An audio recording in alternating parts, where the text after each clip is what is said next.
Telugu news channel కి స్వాగతం।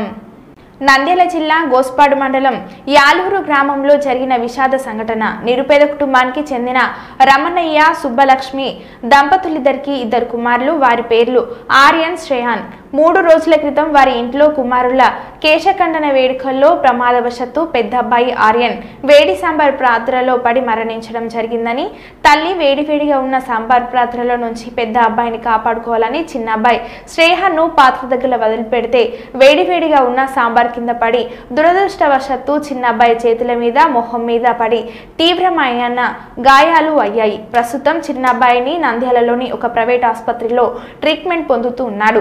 డాక్టర్లు తెలియజేసిన విషయం ఏమనగా ఈ అబ్బాయికి వెంటనే కాలిపోయిన చేతులకి సర్జరీ చేయాలి అని 2 లక్షల వరకు ఖర్చు అవుతుందని డాక్టర్లు తెలియజేశారు। దురదృష్టవశత్తు పెద్ద అబ్బాయిని కోల్పోయిన తల్లి యొక్క ఆవేదనను అందరూ అర్థం చేసుకొని ఈ చిన్న అబ్బాయికి సర్జరీకి దాతలు మీ వంతు సహాయం చేయగలరని వారు వేడుకుంటున్నారు। ఈ మన నంద్యాల జిల్లా యాలూరు గ్రామంలో ఉన్నటువంటి నిరుపేద కుటుంబానికి చెందినటువంటి ఒక దంపతులు వాళ్ళ కుమారులు చిన్న పిల్లలు నిన్న ప్రమాదశాత్తు ఒక ఫంక్షన్ వాళ్ళ ఇంట్లో జరుపుకునే సమయంలో సాంబారులో పడి ఒక అబ్బాయి ఇలా పెద్ద అబ్బాయి ఆర్యను పాపం మరణించడం జరిగింది।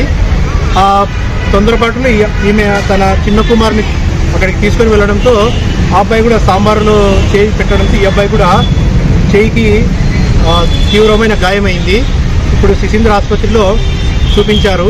అక్కడ చాలా ఖర్చుతో కూడుకున్న పని, వీటికి ఆపరేషన్ చేయాలని చెప్పారు। దయచేసి దాతలందరూ స్పందించండి। పాపం నిరుపేద కుటుంబం ఆల్రెడీ ఒక పెద్ద అబ్బాయి మరణించడం చాలా శోక సముద్రంలో ఆమె చాలా బాధపడుతుంది। చిన్న కొడుకు ఈ అబ్బాయికి చూడండి ఇక్కడ చాలా గాయాలయ్యి కాలిపోయి ఈ అబ్బాయి కోసం మీరు అందరూ సహాయం చేయండి। అబ్బాయికి ఆపరేషన్ కూడా దాతలు ముందుకు వచ్చి సహాయం చేయవలసిందిగా ఈ మీడియా మూలంగా కోరుకుంటున్నాం। Thank you.